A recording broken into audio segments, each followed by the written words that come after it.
If you're okay with it, shall we stay at a hotel together? After missing the last train due to overtime, I was stranded. I found a woman looking disheveled in the hotel district. Unable to leave her stumbling around, I invited her to stay at the hotel I had booked. She kept her head down the whole time. When she took a bath, I was surprised by how cute she actually was. What could have caused her to be in such a state? Upon asking, she disheveled she had been in a difficult environment.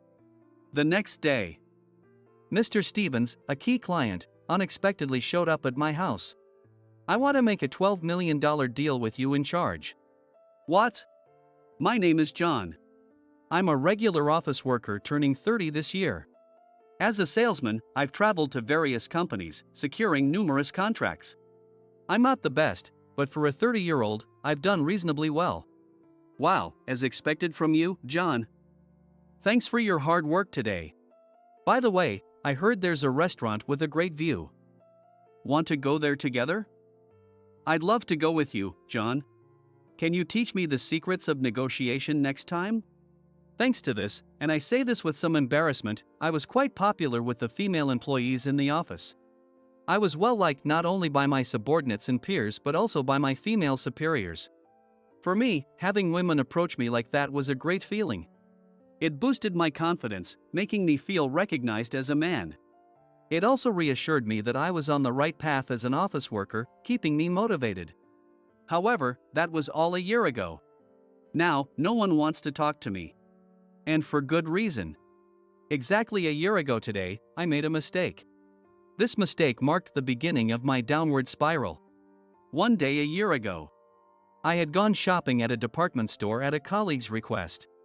Even though I had secured contracts and achieved results, I was still an employee with less than 10 years in the company.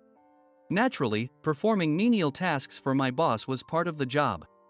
But that day's task was not for my boss. It was to buy a gift box on behalf of my colleague, Tom.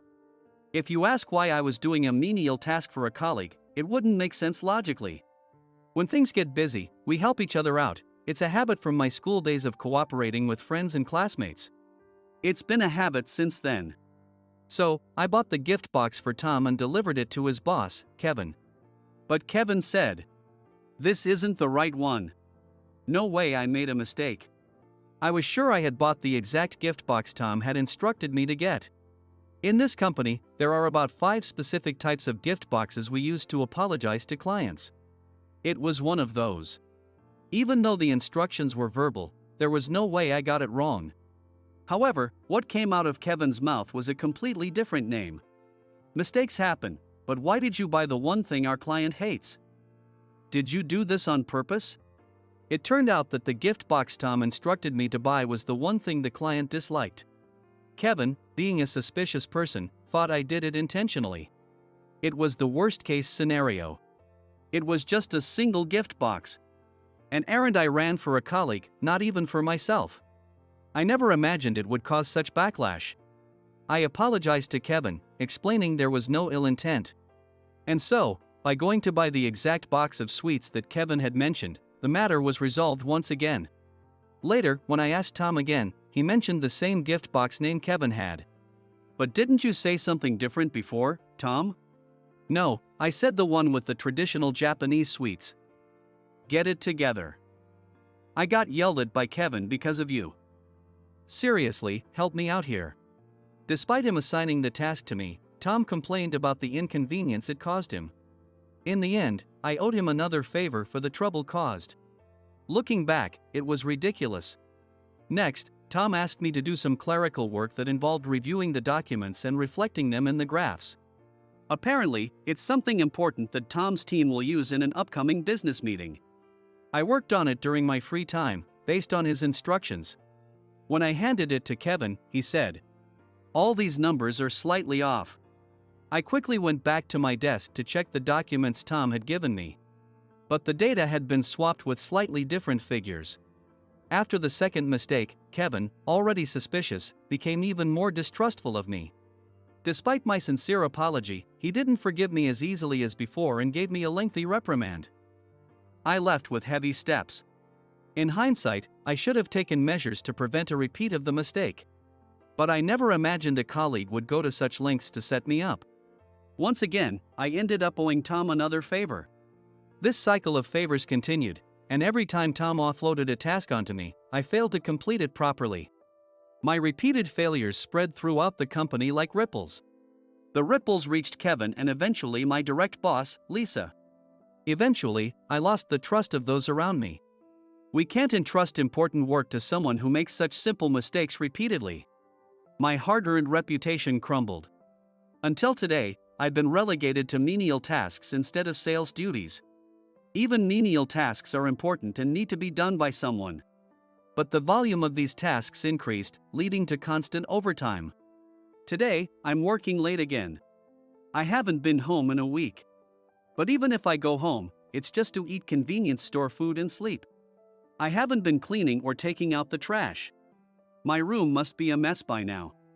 These thoughts felt like distant memories. I said I haven't been home in a week, but even before that, I'd only been back a few times.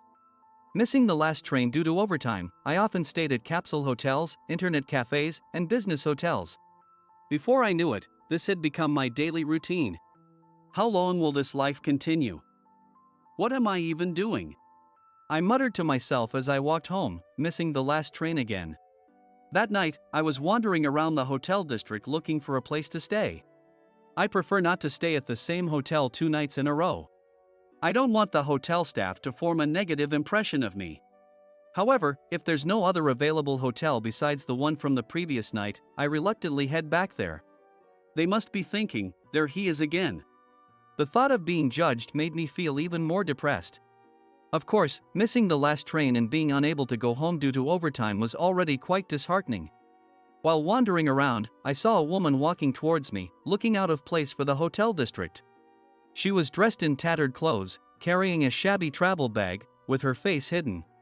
She looked more like a runaway than a homeless person. She clearly had nowhere to go. Her weak and unsteady steps made it seem like she might collapse at any moment. But everyone around her pretended not to see. Even if they noticed her, they just gave her cold looks without saying anything. Seeing her, I felt a pang of sadness. I couldn't help but relate to her, being met with cold stares after repeatedly making mistakes at work. Before I knew it, I found myself calling out to her. "Excuse me, are you okay? You seem like you have nowhere to go." She didn't respond, keeping her head down. I turned around and pointed in the direction she was heading. "There's a women's hotel just around the corner. Would you like me to show you the way?" She still didn't reply. But she didn't turn away or leave when I stopped to listen and made my suggestion. It seemed like she would follow me if I walked. Feeling this, I headed to the women's capsule hotel I had recommended to her. When we arrived, I handed her a few bills from my wallet. "This might be unnecessary, but please use it if you need. I don't spend much money since I'm always working, so don't hesitate." She still hid her face but didn't refuse the money. Since she took the money, I thought she would be okay. Thinking that, I turned around to go back the way I came, intending to walk away from her. Then, suddenly, she grabbed my arm. She was clutching the crumpled bills I had given her. "I'm underage. Can I stay here alone?" A woman spoke while looking down. I was surprised and confused by her speaking for the first time, by having my arm grabbed. And I also was surprised and confused by the fact that she was underage. I stood there for a moment, frozen, trying to process everything. I realized it would be hard for a minor to stay in a hotel alone. But I couldn't just abandon her. After some thought, I made a suggestion. "There's a net cafe I usually stay at. Minors probably can't stay alone in most places, so if you're okay with it, shall we go there together?" She nodded while still holding my arm. Despite my invitation, I felt uneasy about her lack of caution. Nevertheless, I decided to take her to the net cafe. Feeling awkward about how smoothly things were going, we walked to the net cafe. I rented a larger room since we would be staying together. A man in a suit and a girl dressed like a homeless person.